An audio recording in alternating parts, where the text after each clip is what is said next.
recording because we're kind of moving on to lecture content now. So here we go, week 9, conflict. First of all, can I ask, if you managed to listen to the podcast, or the podcasts, I should say, there were 3 podcasts connected to this week. Can you pop on the screen for me anything that jumped out to you from the podcast, anything that stuck out, things that were surprising? Did you enjoy it? Was it useful? Any comments on the podcast material that was available online for this topic?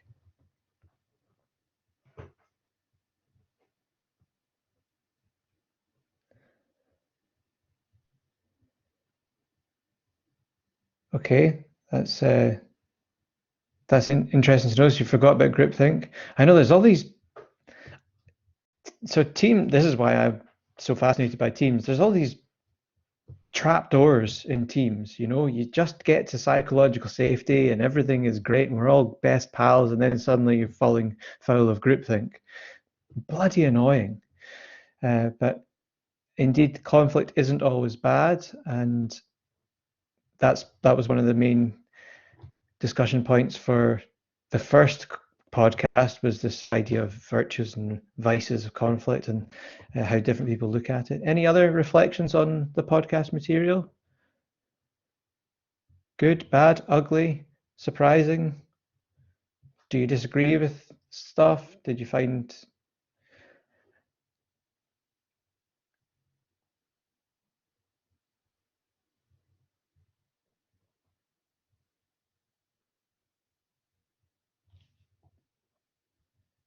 Or has only one person listened to podcasts? I know that's not true because I know that I can see who's listened to it, so not specifically, but I can see how many people have listened to it. So I know not only one person has listened to it. What about the reading? Did the case study? Did people manage to do the reading? No problem if you didn't have time to listen to podcasts. Only managed to listen to the first one. Liked how I said it was inevitable. Yeah, I think if you're going to take anything away about conflict, whether it's in teams or in general in organizations, when the archetypal conflict flares up, and in the podcast we used clips from movies and things, it has this spectacle feature to it, but the point is that then gets seen as negative, but actually people trying to get on with people trying to do stuff together inevitably results in conflict. And if we are actually geared towards understanding it as something that, well, it comes in different shapes and forms, so we need to be able to recognize different types of conflict, but also that conflict can be really useful, and creating an environment in which certain types of conflict are allowed to take place, it can improve relationships, it can improve creativity, it can improve problem solving, it can do all kinds of things to help a team perform well. Someone managed the reading, that's great. So we're going to go on and chat about that next. So, but yeah, so I was going to come and say conflict is inevitable, absolutely. Ultimately, it's going to happen. Task, relationship, and process conflict all seem to interlink in the Everest case study. Yeah, and you can also you can see how one conflict can turn into another conflict, so it can morph in front of your eyes. So quite often conflict comes in multiple layered packages, which can make them harder to disentangle. Someone's saying, I think we always think in a positive way, where we always think conflict won't happen in our teams, and when it happens, it's a bad thing, but it provides benefit. Yeah, but you've put it better than I was trying to put it just there. That's the thing, is that when it happens, we instinctively go, oh no, we've failed. Conflict is seen as a kind of shameful thing. If we'd ended up having conflict, then we've somehow done something wrong. And this is one of the reasons I bring this in at this stage of the class, is because the whole process of coursework 1 and the discussions we have before the break, the reading week, it's sort of getting ourselves to grips with the multiple different layers of team performance. And then we see this idea like conflict. In conflict, someone's mentioned the Everest case, we can see how conflict attaches itself at an individual personal level, how we experiencing it, how we experience it, how we interpret it. At a group level, how it impacts interpersonal dynamics. And then, of course, at a systems level, where is conflict creating some form of block or breakdown, or is it having an unforeseen impact on another part of a complex system?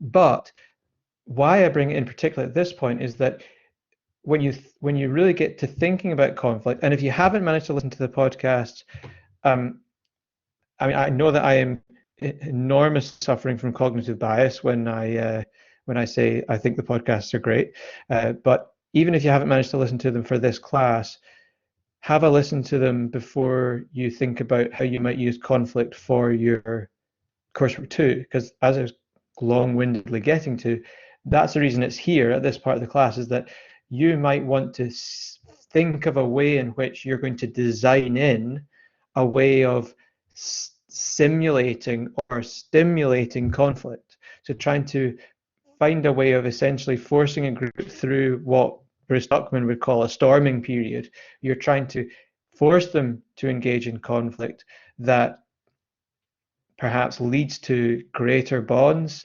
leads to greater degree of interpersonal understanding, familiarity. And many of you took the opportunity to talk about familiarity in coursework 1, and it might be something that you look to touch upon in coursework 2 again, and thinking about how conflict and familiarity go together. So conflict, whilst as this person at the bottom has rightly said, that we sort of think of it as this thing that happens to us, and it's a bad thing and it reflects badly on the team. Whereas in fact, you can completely reverse that perspective and say it's something that happens because of us, and it's something that in many ways can lead to positive consequences for the team.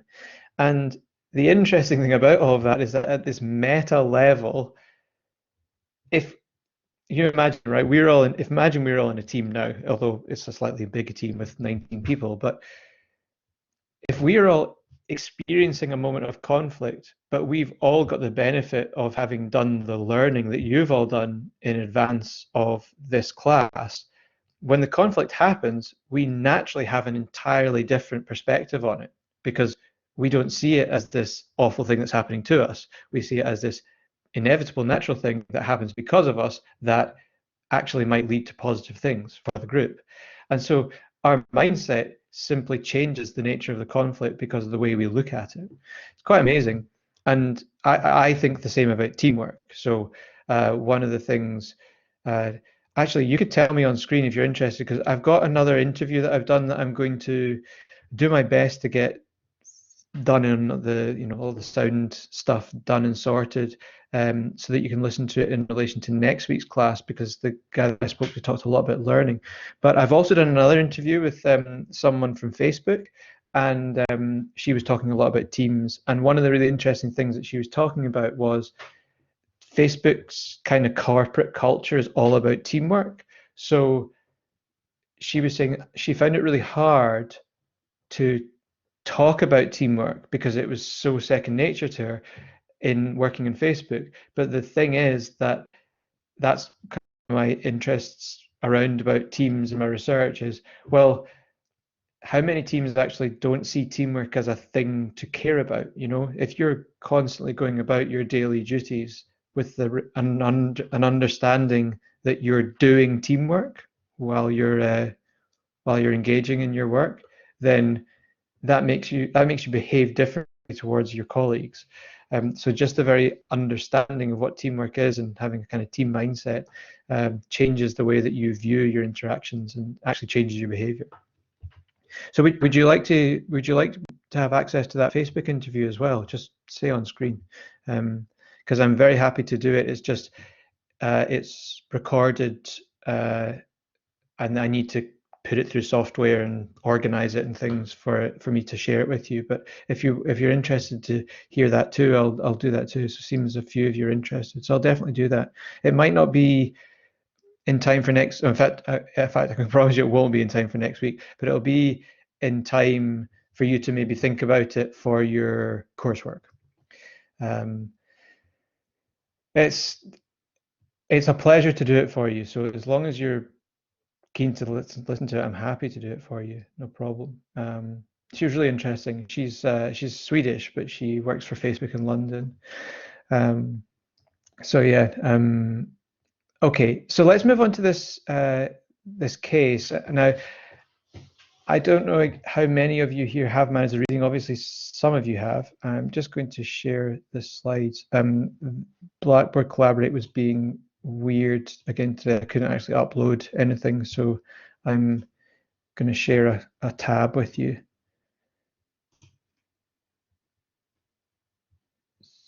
So here we go. So we've talked about a few of these points already. I just wanted to remind us that the importance of words in all of this. I mentioned this in the podcasts, but it's very easy to understate the importance of words especially in team conflict. But this is how conflict is constituted in teams. It's on 99.99% is via words. So these kind of classic phrases that we have in English, like all talk and no action, talk is cheap, sticks and stones, they talk a good game, they're redundant because all of these things are really important, and we should not, as I say, understate the importance of words. I'm not going to do the summary because of time, but just you have access to these slides, although I only recently created access to them, so apologies that they weren't available much before the class. But everything that's on the slides is from the podcast, so there's nothing in these slides that I would have been going over that would have been new to you if you managed to listen to the podcast. But it's also a little bit of a visual reminder for you about what's covered in the podcast. So especially this dual concern model that I talk about in the podcast, there's a visual representation of it which might be helpful to you. But I won't, because of time, we'll move on and we'll talk about the case study. So this is a really interesting case study, and again, if you've not managed to read it before today, it still might be worth having a read over it in advance of producing your coursework too, because it might give you some ideas about how problems occur. And then if you're thinking about the solutions to those problems, it might give you some inspiration around about what you might build into your team development proposal. So the case is about an army rowing team. So it's a West Point, which is the elite military academy in America, and they have two teams. They've got their varsity rowing team, and they've got their junior varsity rowing team. And the case is the reason it's kind of fascinating is because the rowers are selected on the basis of their individual performance. So they do go through these tests that determine their performance on a whole number of metrics, and they're completely individual. And on the basis of those individual tests, they get grouped as the best 8 rowers. The varsity boat has 8 spots on it, and they get placed on the boat. And once they're placed on the boat, the 8 best individual rowers are then expected to work as a team. And the case is all about how they select the best 8 rowers, they put them in the varsity team, the A team, if you like, and the B team is the next best 8, the junior varsity. But what happens is basically the junior varsity team beats the varsity team sort of 60-70% of the time, and no one can work out why. And the the varsity team starts fighting and they start sending emails to the coach moaning about the other team members, and there's lots of interesting observations that the coach makes about the conflict that is occurring. So when the junior varsity, when the B team are giving kind of appraisal of their performance, they always appraise the performance of the team. So they think about their performance as a holistic thing. Whereas when the varsity team is appraising their performance, they always talk about individuals. They individualize it down to the individual performance, apportioning blame, and we've talked about some of this stuff before, how dangerous that can be. So it looks at how conflict transpires, and the reason it gives us a benchmark, a perspective in this case, is because these are the best rowers, so they should be a faster boat than the B team. But the way that rowing works is that the nature of a stroke, the stroke of the 8 rowers individually needs to all be entirely synchronized in order for the maximum amount of power to be produced at every stroke. And if they're not in sync and if they're not working together, then it doesn't matter how good any individual is, the boat will not go quickly. So the requirement of dynamic interdependence is very high. So if you've had a look at the case, any thoughts on, I mean, you can put your answers on the screen just below the question, but so why was the varsity team losing to the junior varsity team? Any thoughts that popped out to you as what was going wrong?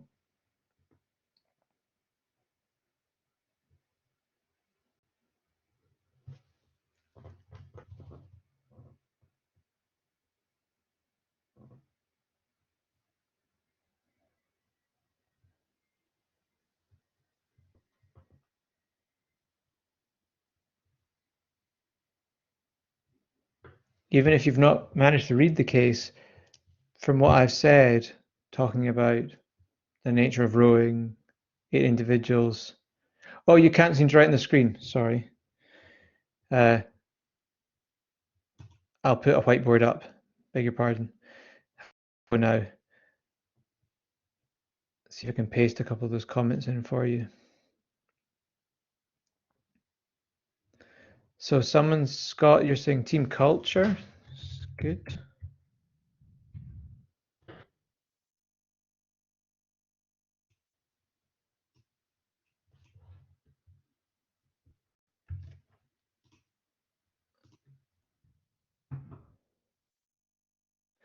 What we've got here, different psychological approaches to the CEP training, either embraced by the second team or labeled touchy-feely by the first team. Yeah, very good.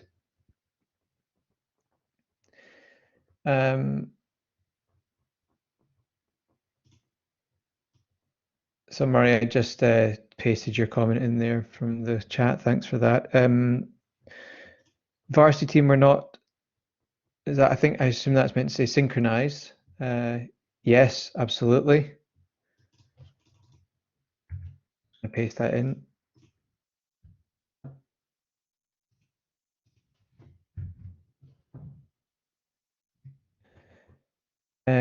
Email showing the true psychological state of individual blame from the first team and collective belonging in the second. Yeah, that's nice. Everyone's in it for themselves, and the varsity team, JV team criticized the group rather than individuals, whereas the varsity team blamed individuals. Yep.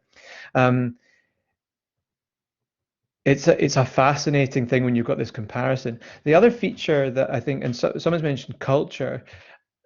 The other thing that's interesting is the imprinting of the culture that took place by the selection process. So the varsity individual team members, they were, without any fault of their own, they were put into a culture that was about the security or the insecurity of their individual place. So they had won an individual place in the varsity team, and it was their place to lose.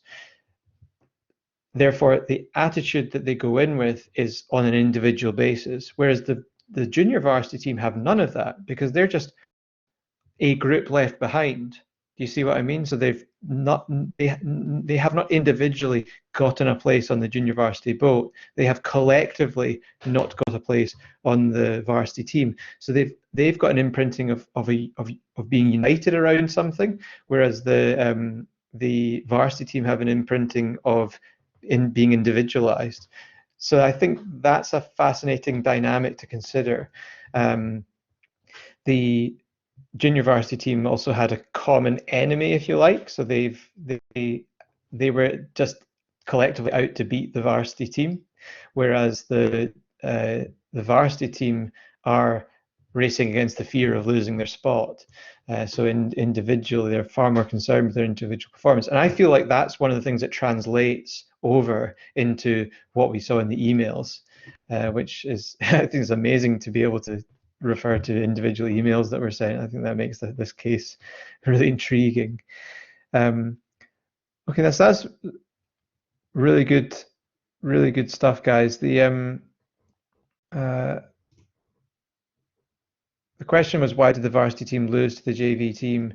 And I think you've covered pretty much all of it. I think one of the important features of this was, as I was just saying before we started looking at the slides, they had become individualized to the extent that they had actually lost a sense of the holistic performance of the team and how important that was. So if you've read the case, you'll know that it goes into some detail about just how important synchronization and it is with rowing, and just how detrimental lack of synchronization can be to the performance of the boat. And not recognizing that when you put your oar in the water, it's not about you, it's about where your oar goes in the water relative to the other 7 oars. And if your mind is not in that thinking space, then it doesn't matter how strong or powerful or accomplished you are as an individual rower, your boat is not going to move quickly. All right, let's move on to another question.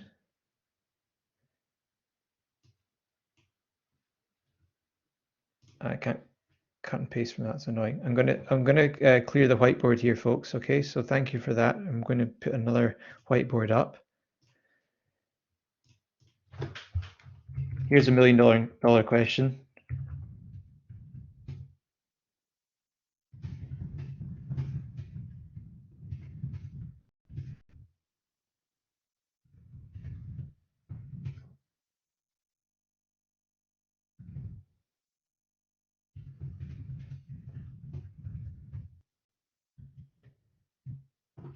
What should Coach P have done to resolve the issue after that final meeting on the Monday evening? What would you have done if you were Coach P?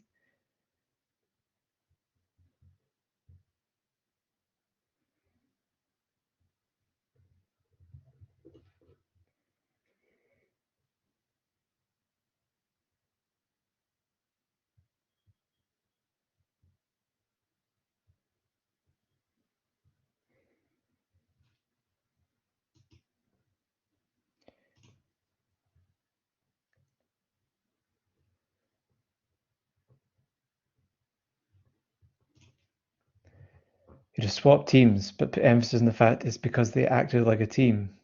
Yeah, okay.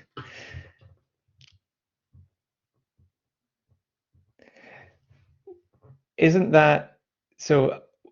I agree that's a really logical solution. But one of the interesting things about that is that if you do that, it entirely undermines the selection process that everybody went through. So it may have unintended consequences much further down the line, because you require people to go through a selection process which is individualized, and there may be a flaw in that, but when you then, on the basis of team performance, swap, you're then saying that none of that mattered.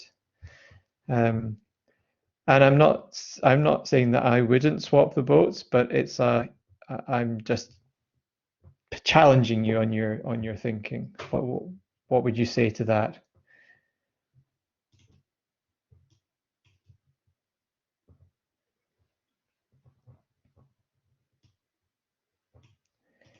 It's about performance productivity, which also coincides with better team human practice. You still would. Yeah.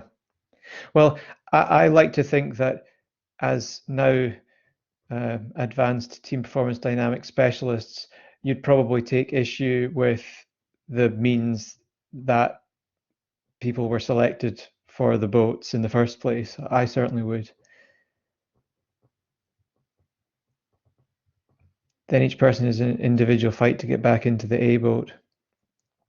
Yeah, you've got this challenge that, well, what happens on what basis do you swap individuals? You swap the entire boat because the entire boat's going faster, but then does that mean how do you identify candidates for moving around after that? Um, any other thoughts? So you've got a team building program to do. Let's say that um, we're talking hypotheticals, of course, here. Let's say Coach P goes to another senior coach in West Point and asks for advice, and they say, "Well, you can't swap the boats. You've got to deal with things directly." What would you do with the varsity boat to try and improve team dynamics?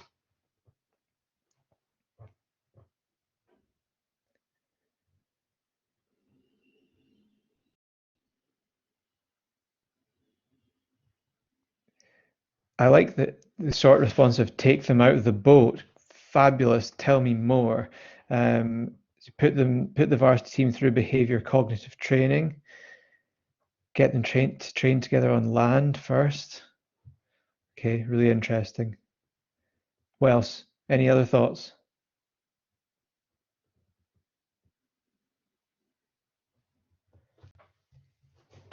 Team bonding sessions. So what we're talking about here? Are we talking tequila slammers in the pub or building a bridge out of straws? What are we doing? Probably just them go to the nationals. They'll learn from the consequences of losing. Yeah, I know it's 2 minutes to three, so I'm going to tell you what happened. Do you want to know what happened? It's the cliffhanger.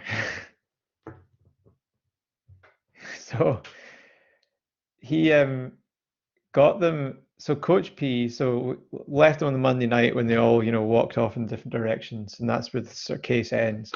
Um, the next day, he did what some of you have suggested. So he said he sent the junior varsity boat off to do their training on the river, and he took the varsity team to a playing field, and he was like, right. And I mean, we've got to contextualize this, especially after International Women's Day yesterday. We're talking about a male environment here in the army and this group of people who are used to doing what happened. But what he did is that, right, there's 8 of you, pair up, so 4 pairs, and you've got to do arm to arm wrestling for 90-second intervals. So you got paired up with someone and he blew his whistle and they basically had to wrestle each other for 90 seconds to see who would be the winner. And after 90 seconds, they got a rest and then they had to pair up with someone else and they wrestled again. And he did this, I think he did it like 10 times or something. So they went round and round and round wrestling against different people. And basically what happened was, to begin with, it was like really tense and they were really trying to knock lumps out of each other and it was a bit dodgy. But by the end, they ended up just, so apparently by the last time they were all just laughing and they'd kind of grouped, the 4 pairs were sort of near each other, and then one pair just broke out of their pair and started piling in another pair, and before you know it, they were all on top of each other, just kind of play fighting and laughing. And the coach was kind of like, my work here is done, like drop the mic. They were all laughing and then they just broke barriers and tension and all of the uh, fringe communication and interactivity that you get from that flowed. So they went to the nationals, and the varsity team, they came second overall, and that was their best ever performance. And the junior varsity team won bronze in their in their section, so they had the best performance ever. The varsity team rowed faster than the junior varsity team, I should add. So it all worked out in the end. But it's interesting. Some of your suggestions are basically what happened. Took them out of the boat, broke the context, did something completely random, and the interesting thing I think ultimately is that it led to laughter. You know, it did something that led to this kind of shared, and sharing humor, sharing laughter is a real diffuser of tension, and it creates an ability to bond.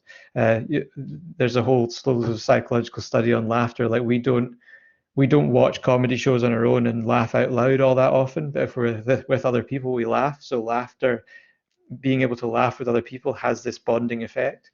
You look into that if you like, for your coursework too. Look at creating moments that generate humor and laughter and shared entertainment. So there you go. I'm going to stop us there because I know that we're out of time. But if anyone has a question for me before we go, I'm happy to answer it. But that was great, good contributions, folks, and you nailed it in terms of your suggestions and your summary of the situation. So well done. Even though we did it in a bit of a shorter time than I'd planned, really, really well done. Any questions, just fire away. Otherwise, please feel free to leave if you have somewhere else to go. And if you want to check out the podcasts, they'll still be useful to you for your coursework too, if you haven't managed to listen to them yet. But thank you very much indeed. And, keep the chin up. Things will be okay.